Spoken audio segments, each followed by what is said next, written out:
giving voice to a more just and sustainable world since 1979. WMNF Tampa, where music, news, and culture collide.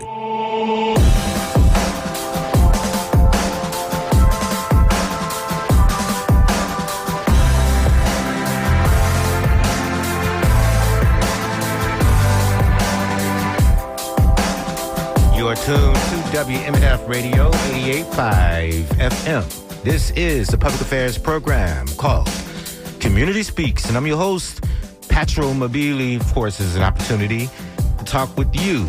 So, of course, hope to hear from you. Solidarity in America.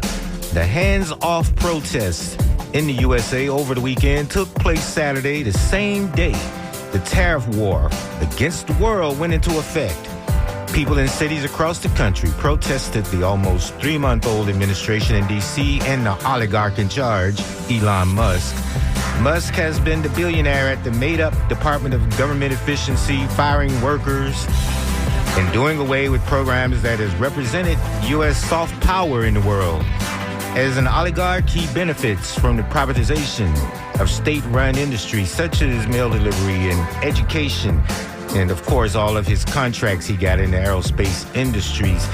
This morning, we have been watching the markets as it reacts to, in real time, to an administration lie that 47 was considering a 90-day pause to implementing tariffs after a White House-linked social media account called that headline fake news that sent shocks waves through the stock market and sent stocks back into the red today. The trade war will be joined when countries, especially China, retaliates. Nothing will be certain, and such uncertainty will affect the price of everything. Well, were you at the almost 900 protests that took place, the hands-off protests that took place Saturday? I'd like to hear from you if you were. You can see and hear more about Tampa's rally on WMNF.org. And tomorrow on Tuesday Cafe with News and Public Affairs Director Sean Cadan, we'll hear from rallies across the country as part of the Pacifica Radio Network's collaboration of independent newsrooms, including WMNF's coverage. So tune in Tuesday at 10 in the morning to hear voices around the country. So we're going to stay on that theme here today on Community Speaks. And there's a lot of consternation in the country right now. Nobody knows the logic behind this administration. We saw lists of countries that were going to be tariffed, and one of those countries only have penguins. So no wonder there's a trade deficit between that country and the United States. I think it was a Hart Island. And so did AI come up with that list? Is there really any real human thinking going on in terms of the research in order to come up with these policies? So, I don't think that they really care at the top. As long as they get theirs, and the rest of us will have to fight for survival and fight each other for survival. So what say you?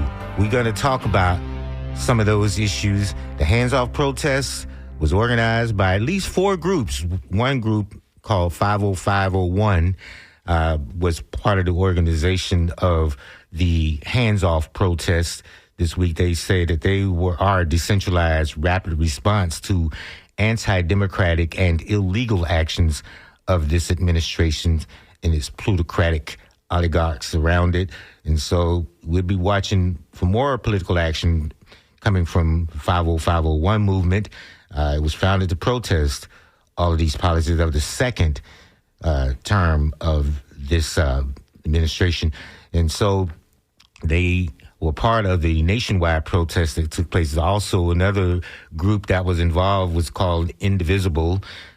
They also say that, democracy is under threat and they will not yield to fascism. They say they are planning to stand together as we fight back in defense of our rights. And people know that in addition to economic chaos, our rights are under threat, which is why this is seen as a pro-democracy mobilization.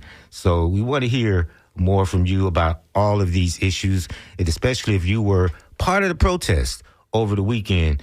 And this month of April is also Jazz and Poetry Month.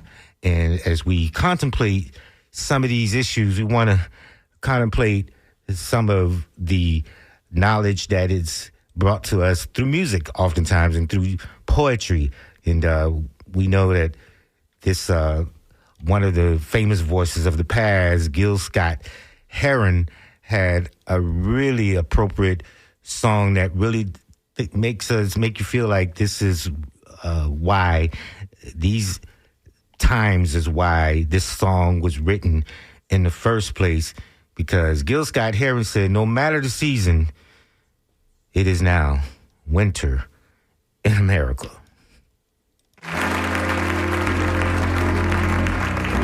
From the town to the nation, we'd like to do a song for you about the larger picture. There's only one season lately. There used to be an agreement between the seasons that they would all come and stay for 3 months and then go to wherever seasons go when they're not where we are.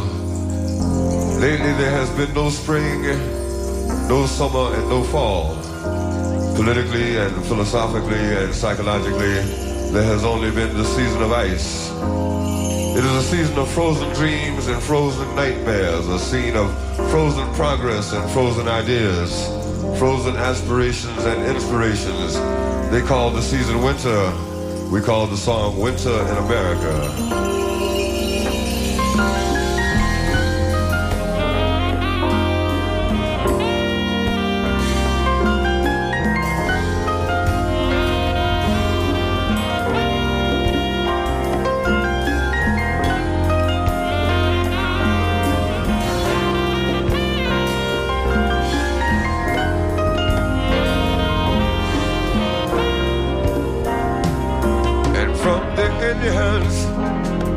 Welcome the pilgrims into the buffalo that once ruled the plain.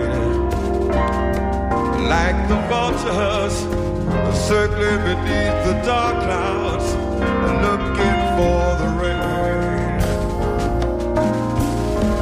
Yes, been looking for the rain. Just like the city stagger on the coastline, living in a nation that just can't take much more. Like the forest they buried beneath the highway, I never had a chance to grow. We never had a chance to grow. And now it's the winter.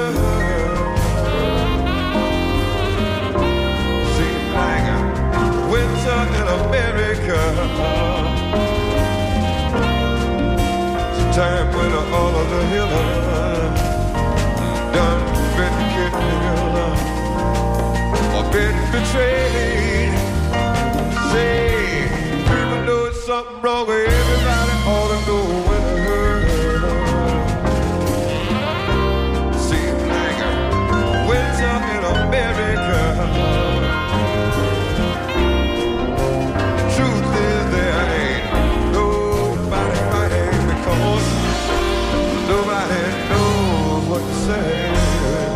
Brother, save your soul. Lord knows it's winter in America. The Constitution, a noble piece of paper, and with free society, well, it's done over the dying man. And now democracy is ragtime on the corners, unemployed, hoping it's rain. Yes, it's been a hoping for some rain, but it just don't look like rain. I've seen prophets in Princeton Valley seasons, and watching last-ditch races marching across the floor. And peace has it melted in our dreams and never had a chance to grow. Well, it never had a chance to grow. If somebody won't know, tell There, Mr. Winter, it's cold, it's like a winter in America. Yeah, it's a time when all of the hills, people who could help us done better, killed or been betrayed. Say, people doing something wrong. Hey, winter. Yes, it feels like winter in America. The truth is there ain't nobody fighting because nobody knows what to say. Sisters save the babies. Yes, winter in America.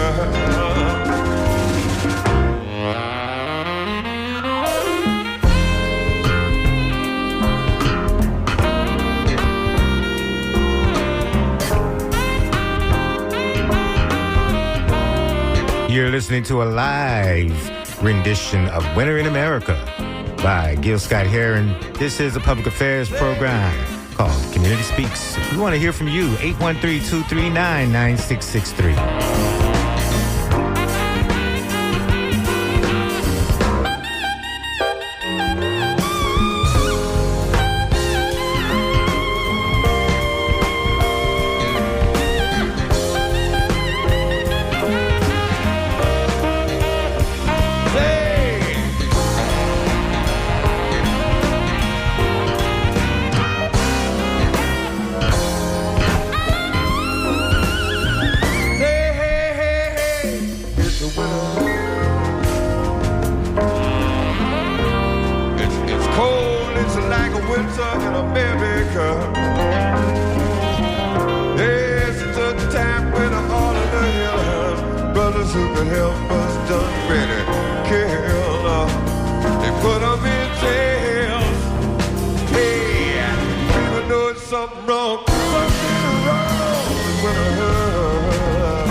Gil Scott-Heron.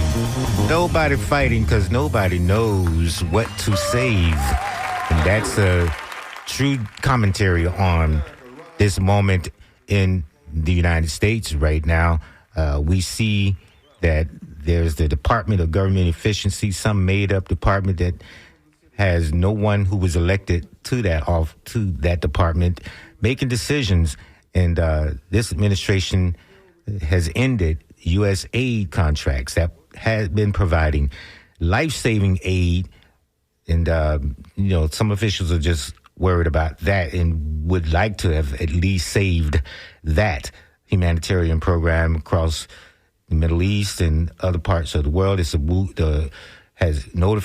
administration has notified the World Food Program and other partners that it had terminated some of the last remaining life-saving humanitarian programs across places like the Middle East. In an effort, this official said the U.S. aid told Associated Press on today, that about 60 letters canceling contracts were sent over the past week, including to the World Food Program.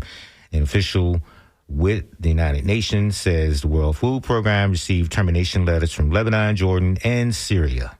And U.S. aid officials said U.S. funding for key programs in Yemen, Somalia, Afghanistan, and Zimbabwe also were affected, including those providing food, water, medical care, and shelter for people displaced by war. And there's some word that this administration is going to, in the meantime, be meeting with Israeli Prime Minister about some of the issues around these funding. And I was looking for that story. I wanted to bring it directly to you to see what exactly is he meeting with Netanyahu about, and as it comes to this U.S. aid. So we're going to get more information about all of that. So we know that there's no real rhyme and reason behind what is happening.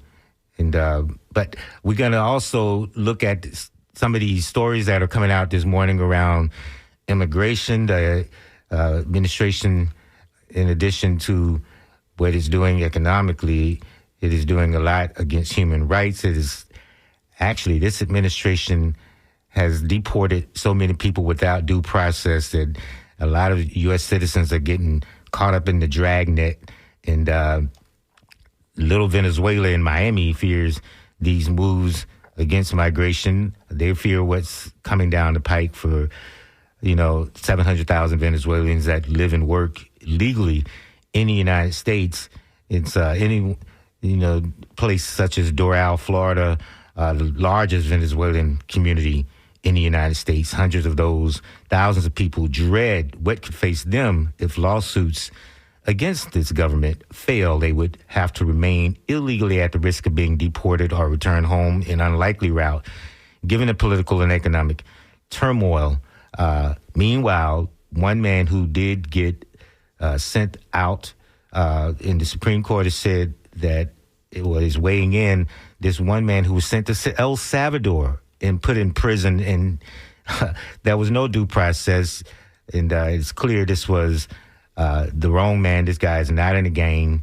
But the administration is asking the Supreme Court to block a court order requiring it to bring back to the United States this Maryland man who was sent to this notorious prison in El Salvador. Why would you the administration go the extra step of asking the Supreme Court not to return this guy, have this guy returned as the court has ordered them to do? So it goes to show you just how these decades of working to get the Supreme Court in the right-wing column, that means that they're hoping that no matter what fascism they engage in, that the Supreme Court would give them cover. So we'll deal with some more of these stories that have been coming out. But as I said, so many people have awakened and have been in the streets protesting what they've been seeing coming down the pike over the last 2.5 months of this administration. 813-239-9663. I want to talk to you, especially if you were attending any of these 900 protests. Let me go to Sarasota. See what Mike has to offer here on Community Speaks. Thank you for calling us, Mike. You say what? Hey, thank you for taking my call. Let me take you off speakerphone. I just want to say that I attended the rally, the hands-off rally, I'm going to call it, in Sarasota. Mm-hmm. And I'm a little bit out of the loop. I had not been checking email for the last week or so, and probably would not have been on the email messages anyway. I heard from a friend the day before that there was going to be a demonstration, and I was just so angry about the whole thing with tariffs and the stock market and many other things, and in Palestine and all those other things. I thought I'll go down there, and I was expecting to see about 40 or 50 people, which is what we see down in Sarasota. They tend to protest around this roundabout downtown Sarasota. Mm-hmm. When I got there, both sides of the street were jammed with protesters and signs going on for like about an eighth, maybe a quarter of a mile and deep. And I don't have a count precisely, of course, but I think that there were about 2,000 or 3,000 people there. This is blue Sarasota County. And there are people there. They're protesting in Ukraine. The LGBTQ signs I saw. Yeah. There were signs from women, feminists perhaps, federal workers, and there were a lot of signs about tariffs, among other things. Right. So it brought together a broad, a diverse coalition of protesters. Mm-hmm. That's what solidarity looks like, right? Yeah. And the thing was that what was really shocking was So there were all these people down there at the roundabout, and then there were people marching across the Ringling Bridge. And there were waves of people marching across the Ringling Bridge. And so, again, that's why I think that there were about 2,000 or 3,000 there. And what was amazing to me was the reaction of the motorists passing. Again, this is Sarasota, and we are protesting in a pretty wealthy area. This is condominiums and St. Armand's Circle crowd and Bird Key crowd. And the reaction from motorists was, I would say, 10 to 1.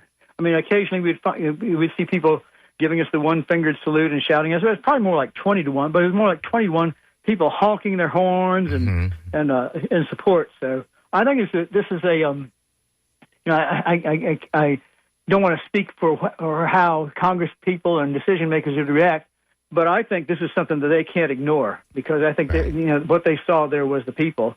And I just want to offer one final thing final point. I think that in some roundabout way that Trump has way overplayed his hand, and he has made a huge mistake, because he is uniting all of these people who have a common grievance against Trump. I mean, they see him as reckless, and I see him certainly as reckless and as ill thought and partisan and corrupt. And all these people with these different causes are seeing it, and they're all coming together. So you find the Palestine people next to the LGBTQ, next to the federal workers, next to the terrorist people, and they're all coming together. Yeah, it sounds good to me. It sounds really good. And I'm glad you called in and told us what you saw, Mike, and Sarasota. I have a question. Mm-hmm. What did you see in Tampa? How big was it in Tampa? Well, I don't know if it was that big, but I'm looking to hear the sound that we're going to hear tomorrow from the Tampa protest. Or you can go online, but I haven't listened yet. But I didn't see any pictures, but I believe it was pretty big. I don't know if it's going to be as much as what you just described down in Sarasota, but maybe some others will call and tell us. Okay. Well, thank you very much. Have a great day. Thank you, Mike, from Sarasota. And Sarasota being one of those places that have been in the news a lot because of these right-wing politics, especially when it comes to their attack on the school boards, their takeover of the Sarasota school boards. And we've heard some other notable events of the right-wing gathering down in down in Sarasota. But let's go to Sebring and see what Pat has to offer here on Community Speaks. You can call us 813-239-9663, or you can write dj@wmnf.org. Go ahead, Pat from Sebring. You say what? Hi there. Hi. I wanted to let you know I'm in Sebring, Florida, which is about as Trump as you could get. Mm-hmm. I was expecting possibly 20 people at the rally. There were well over 200. We were at the intersection of Sebring Parkway and Highway 27, and we had thousands of car toots. So this has united so many people. Mm-hmm. I hope we can keep this momentum going and see some real change, because times are very desperate now. Right. But I just wanted to let you know, even in little Sebring, Florida, we were out there. Yes. That does that's very telling. Thank you, Pat. You're welcome. And that was from Sebring. And we had other people calling. One emailer has written that there was another travesty of Doge, in their opinion, is the closing of the Jason Hawley Center for Research on Parkinson's disease and related dementia. It was named for a Republican congressman. And I do believe Fred, who sent that email, is on the phone. Go ahead, Fred. You say what? Hi, Fred. Patrol. From Michigan, yes. Yes, and, I'm listening in Michigan, but what happens in Florida, it's a microcosm of Florida, but it's a macrocosm. It affects all our country, because this is the right-wing agenda. Mm-hmm. And DeSantis certainly dances to this tune and actually calls a lot of it. So I really do pay attention. But we're a small community. I think our local city is 19,000. We have 60,000 in our county.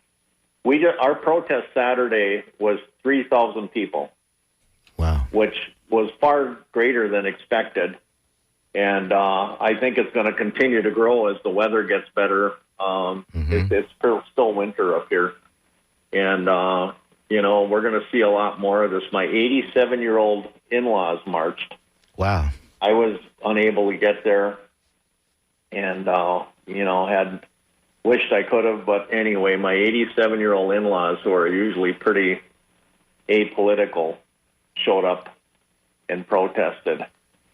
But I found it interesting. There was a reporting this week, and you've probably seen, questioning this tariff policy, and it pretty much was engineered by Peter Navarro. Yeah. He's the author. He's the guy that Trump initially went to and economic advisor, and he cited an expert, Ron Barr, I think was who the expert was that Peter Navarro cited. Turns out it's fictitious. He doesn't really have this background in economics. He doesn't know what he's talking about. It's a propaganda, right-wing, tool. So you get people like Elon Musk calling him an idiot. Right. And the former Trump advisor, Larry Summers, saying this economic policy is to economics what creationism is to science. And RFK is to vaccinology, vaccine healthcare, which I thought was hilarious. Yeah. But anyway, I wanted to make those comments. We're fighting the battle. I think I heard it on Democracy Now! I think this morning that there's people that have hope because during the Vietnam War, protests had an effect. Yeah. And okay. It does have an effect. And these politicians, watch it. They might have been afraid to meet these protesters at town halls, but they can't control the streets. Well, they're trying. The attack on free speech, the attack on our legal system, our education system, going after the universities and the defunding. It looks like nothing we've ever seen that I can ever describe. Yeah. And I don't know. The spokesperson, the department secretary of agriculture for Trump was on this week and said she went back to, I think, 1800 when we had tariffs and used that as an example, which is just silly because, the world economy didn't exist like it does today. And we also have since that time invented something called income tax, which, really was designed to tax the upper class. Because prior to that, tariffs were paid by the middle and poorer. Mm-hmm. Just as sales tax the same way. So, Fred, thank you for that. We're going to see. Yeah, I'll let you go. I'll keep going. Otherwise, this is something I could go on all hour. I sent you a poem, and if you get a chance to read it, it's maybe you've seen it. It's called The Gun. I haven't seen it yet, but I'm looking for it. I'll read it. America is a Gun. Wait, it's a good read. I like poetry. Yeah. I'm a gun owner, but this certainly speaks to our culture at this point, which is sick, I'm afraid, But it can be fixed, and we're seeing the fix with people in the streets. That's what it takes. All right. Have a great day. Thank you. Thank you, Fred. And we're going to see what Donna in Bradenton has to offer here on Community Speaks. But, yes, there's a lot of criticism of this administration and these tariff policies, almost as if, we know that the global economy didn't exist in the 1800s as it appeared, but it was beginning to develop in a very primitive way, mercantilism and slavery. And then we see this tariff policy coming out last week, and it looks like this administration still thinks it's 1950 at best. And he's trying to fight against deindustrialization, bring industry back. But the idea that you're going to make all things here in the United States while other countries don't take itself first, or the fact of the matter is that's illogical in that you still need parts from around the world. So none of this makes sense unless you're living in 1950. Let's go see what Donna in Bradenton has to offer. Go ahead, Donna. You say what? Hey, man. How you doing? Pretty good. Good. I was part of the demonstrations over the weekend. I'm in Bradenton, and it was for the Hands Off rally.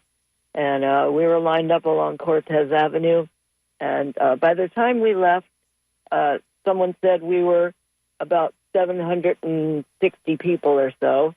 We were lined up all along the street, out in the hot sun, and most of the cars that passed us by were on our side, which I thought was really good. There were only maybe 3 that went by and gave us the finger. It wasn't so much. It made me happy to see that we're all moving. Hopefully, we're all moving in the right direction. Right. People woke up. Yeah, people woke up, and everybody. I mean, it was from little old ladies to children out there. So it was good. It was good. I want to see more. Right. And it's that energy when you see people from across age lines and across different walks of life, coming out. And I think that helps momentum. Yeah, it does. I've seen my friend in Tennessee went to one up there and sent me pictures. Other people have sent me pictures, from other states. It was awesome to think, here we are at noon. It's 9:00 in California, and everybody is doing this. And I saw the pictures of the people in the streets of New York and Chicago, and thousands. Yeah, it's just amazing. It is amazing. No, I'm getting chills about it. So hopefully something will be done. There were people with signs of all different topics. At first, a couple of months ago, people were out and stating whatever they were upset about. And I thought, well, this is too many things. The message is not going to get across that way. But then all of a sudden I started hearing everything that these idiots are doing. And it's way too many things that they're doing wrong. You can't just ask for one thing. It made me realize that everything they're doing is horrible. Right. and that makes it all relative. So people can relate to one another on all this. That's what solidarity, it feels like and looks like. And so thank you for calling and telling us what you saw down there. Thank you. Thank you too, man. You have a good rest of your day. You too, Donna. Thanks. Bye. Bye. And that was from Bradenton. 813-239-9663 is the number to call. I just want to get a sense of what you're feeling in this moment. People are pushing back. This is a moment of solidarity that, we've been looking for. We are the ones we have been waiting for. And so if you came out this weekend, I want to hear what you saw. There's some pretty big protests all over this country. And people are trying to question this administration who's not ready with any answers. And when they do answer, oftentimes it's a bunch of lies. And so people find that all of these issues are relative. And we know that people who are unqualified to be in these positions, making these decisions that have so much impact on people's everyday lives, people's economy, pulling the rug out from under people, and basically enriching themselves in the process. This is what we're seeing happen. And so that makes all of our issues relevant to each other. And it's a perfect moment for solidarity. This is the time to do it now. Does it translate to votes? I mean, because we saw the Women's March, who, by the way, was also part of the organizing on April 5th, the April 5th hands-off protests. But the Women's March, we saw that in 2017 after this administration first came to power, first came to the White House. And a lot of people came out in support of what women were feeling and knowing that with the takeover of the Supreme Court, that their rights were going to be rolled back, especially reproductive rights. And so naturally that put them in the streets. But not a lot of people felt relative to that issue. They didn't relate to that issue. So now we're seeing the Women's March organized with these other organizations, the 50501 and the Indivisible and the Hands Off organization together. All of these issues have been made relevant to each other. And so people find this is an opportunity to come out, write up a sign that states and crystallizes what is animating you in your community, and you'll find that a lot of people stand in solidarity with you, which is what we saw over the weekend, which is what I've been waiting to see. 813-239-9663. We're going to go back to the telephone lines, and I want to thank Irene for taking the calls for us. We're going to see what Jeanette and Clearwater say and saw. Go ahead, Jeanette. Thank you for calling. Okay. Hi. I went to the women's protest, the Women's March in 2017. I go to everything that is against what's going on right now and what he's doing to women or what they're doing to society in general. Mm-hmm. And I went to the protest this past weekend in St. Pete and in Safety Harbor area or countryside area, which is, all Pinellas County. But there was great turnout everywhere I went. It was just amazing. I was so happy. But I did want to mention that we did have hecklers. Yeah. And I guess that's just par for the course. It is. But, because they see so much solidarity against them, and they want to stage a protest against the protesters, I suppose. Exactly. But I also I'm an ally with Equity Florida. I do volunteer with them too. So I mean, it depends on what you're protesting or what you're doing. Like the Pride Parade, it seems like it's not as offensive to them. I don't know why, but definitely the anti-Trump protests are, triggering them. so they are getting in our faces sometimes when we're protesting. Yeah. But one thing I wish I would like to see more of, but I don't see, is more young people at the protest. And I feel like that's frustrating. I mean, maybe in St. Pete there was a lot more younger people. Mostly the, LGBTQ people younger, that's standing up, and the women are younger. But, a lot of people, I'm just glad people are showing up, period. Right. But if more younger people would come out, it would be good. Because in other states, in other, cities, they've got everybody going out there. And if, for me, I don't know if I'm being too critical, but it just seems like if you're afraid you're going to lose your Social Security, you go out there, and it's about the money. But I'm out there not just because of money. I'm out there because of the real threat to our life, our freedom is, our way of life. Right. And if we can't, we have to put the money. I know that the money is what gets people motivated, but I really wish more people would care about other things besides just their losing their own 401k or whatever, Yeah. I would like people to care more about what is happening to our minorities, what is happening to our young women, what is happening to our, free speech. Right. How long will we have free speech? Because, I'm worried about them taking the liberal news off the TV, or at least the news period, and just putting Fox News, and that's their only option. Right, propaganda. Yeah, if everybody, and most people that I talk to here in Florida that are for Trump, believe that in all that propaganda. They believe what they're telling them. Right. And sorry? I just wanted to throw in there that you're right, that you want people to be motivated by more than just selfishness or just the loss of income or Social Security or whatever. But you have to organize people where they are. And if that's what wakes them up, then let's get them out there. And then maybe while they're there, they'll be edified about other people's issues as well. Right. That's what you can hope for. Yep.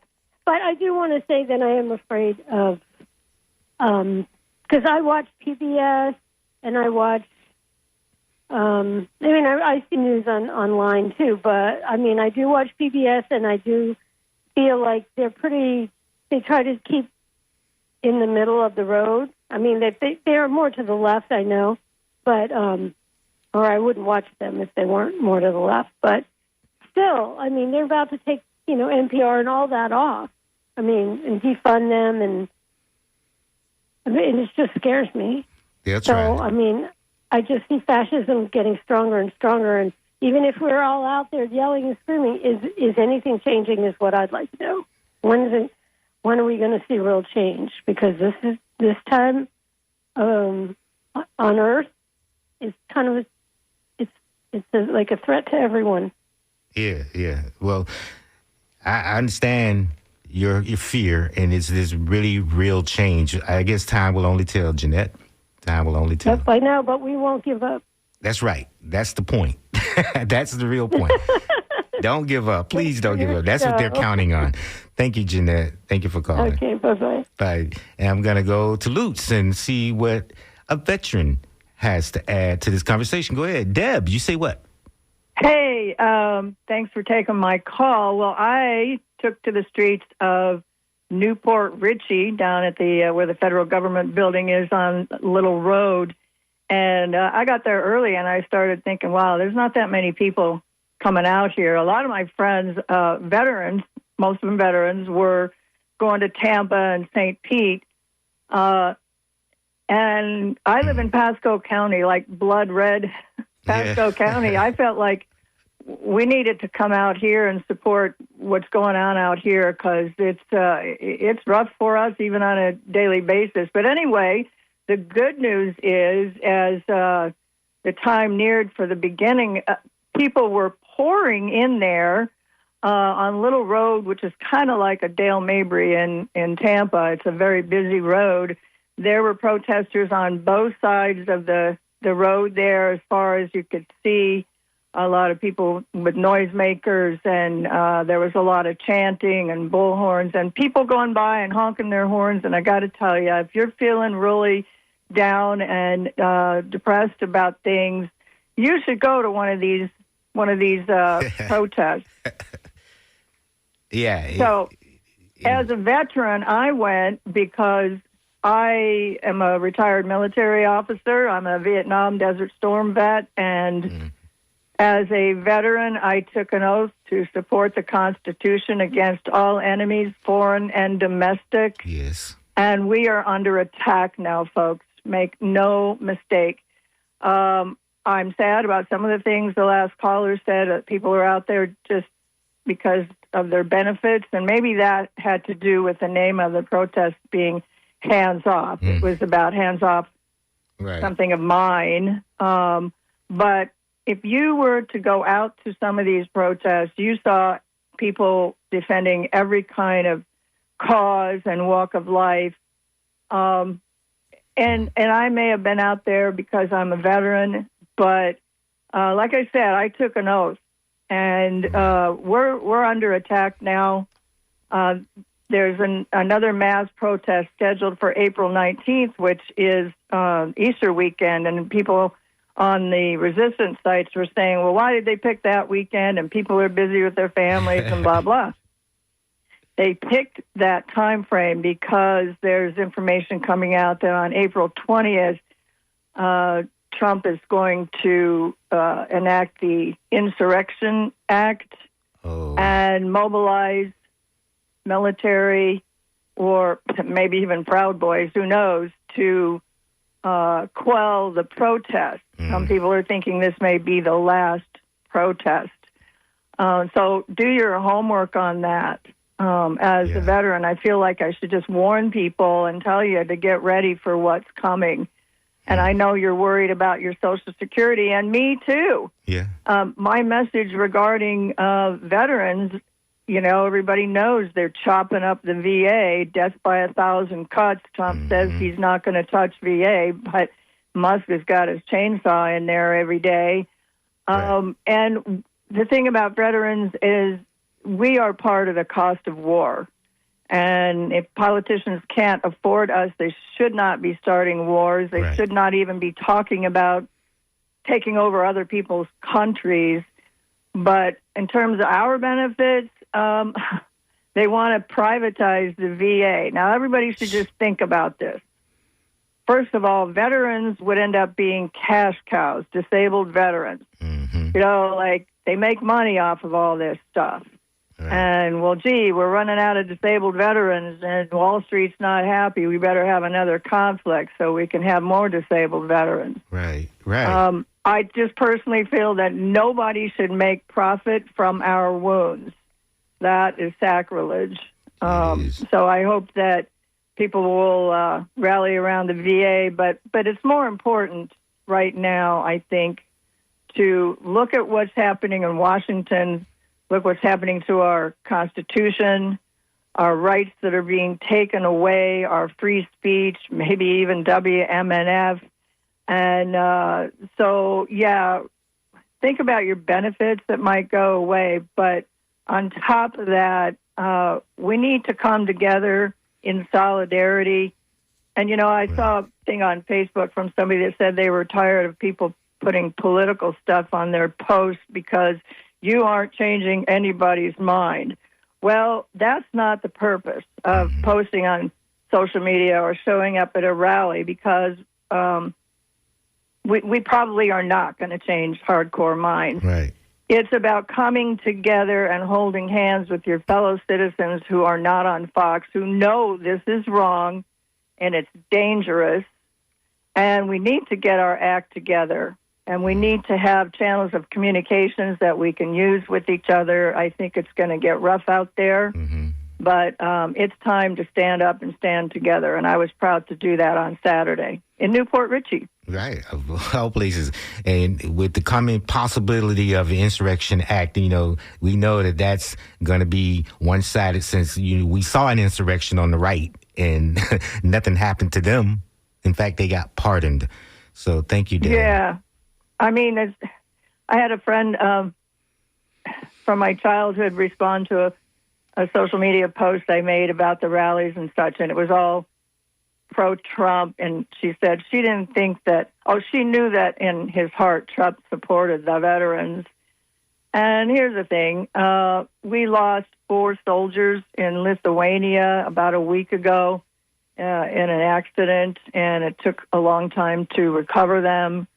And when they were being sent to the airfield to come back to the U.S., the citizens of Lithuania were lining the streets, entire families, to pay their respects. And yet when those soldiers touched down on U.S. soil, where was Trump? He was on the golf course. On the golf course. And then he claimed he didn't even know about it. Let's just ask him to do his job. Thanks for your time. I'll get off so other people can talk about their experiences at the rally. Thanks a lot. Thank you, Deb. Thank you for calling, and that was very important information. I also want to read at least one email. I think I thought this was a tally from the Tampa rally, but from what I understand, from all I can see, the emailer said it was great. So that's one thing. One emailer, Tom, has written, they're definitely using AI to process any anti-DEI initiatives and policies to the point of idiocracy. AI driven by sick and twisted hearts. Gil Scott-Heron's Black Wax is one song he's recommending. So I'm going to look for that and see if we can play it. I know we're running out of time. Next up, we're going to get back to the music with It's the Music Monday with Blaney Whalen. But right now we're getting, response from people who were at the rally and what this solidarity moment mean to them. Lawrence in Clearwater, you say what? Thank you for calling. Hi, I'm Lawrence in Clearwater, and I want to bring up, where were these people when we were standing on the corner of Largo in Almonton? Before the election was only 21 of us. Mm-hmm. And that was the time that, we knew what was going on. But now, see, when it starts affecting them, here they come. Yeah. But I was one of the protesters out there this weekend. Okay. And I was in St. Pete, and we did have a few officers come through. We had one in a pickup truck, and he got absolutely shut down where you couldn't even move. And that was great. But, don't wait till the horse is in the stable to come out and fight the battle. So, that's all I got to say today. I wish they ever came out when we was out there. They used to give us the finger. They was doing everything possible to run us off. But every Thursday from 5 to 6, we were there. So we'll be continuing out there to fight the battle, but it would have been a lot easier if we hadn't let them in there in the first place. Have a great day. Yeah, thank you. Thank you, Lawrence, for calling. Very important question, very important comment. And we're just taking as much as we possibly can before we have to get on out and make room. But right now, we'll see what Blaney Whalen got coming up next hour. Hi, Blaney. You're getting prepared for the upcoming show, getting back to the music as we are taking the last few phone calls and reading the last few emails here on Community Speaks. So what's coming next, Blaine Willie? Well, first I wanted to thank all the folks that went out and all throughout the country and in places in the world. Getting their voices heard. And if you didn't go and you missed it, tomorrow on Tuesday Cafe, we will hear from some of the voices of the rallies from across the country, some from Pacifica Radio Network and also from Tampa Bay area. And at 1:06, I will be doing a special show on Mother Nature. And almost all the songs, with a couple of exceptions, there's something about the earth, the weather, and our love of being outside. And at the very end, we're going to give some cheers to the Florida Gators basketball team. All right. So stay tuned. Don't go anywhere. We've got so much more here at WMNF. All right. Thank you, Blaney. And we'll be looking forward to that, of course, that we get back to the music in a couple of minutes here on WMNF. Right now, you're tuned to Community Speaks. We were just taking phone calls of people who've gone to the protests, and I want to unite with Blaney and say thank you all for going out there, making your voices heard, putting your bodies on the line. One emailer said that she was in downtown Tampa Saturday, and there were estimated 3,000 protesters. And consider that amazing. Lots of chanting, almost every passing car honking in solidarity, and not one altercation. This is what democracy looks like. Thank you. That's from Suzanne House. Thank you so much for giving us the Tampa tally. I was looking forward to that, but also Margaret wrote on the Hands Off rally in Sarasota. It was well attended, peaceful. It gave her a glimmer of hope.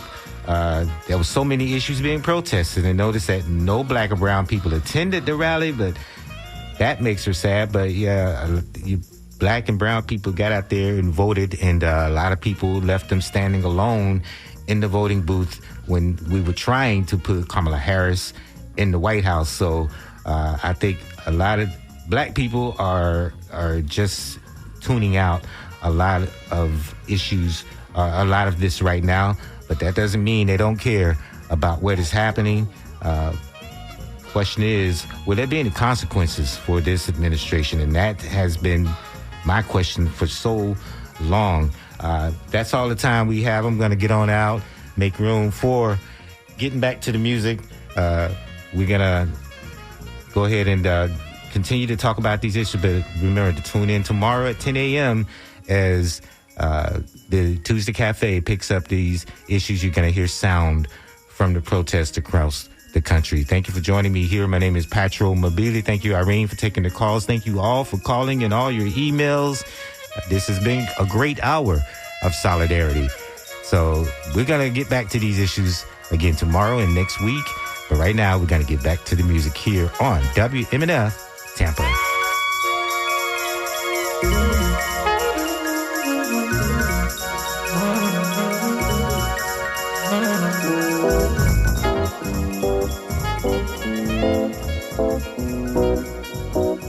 First update from the scoop.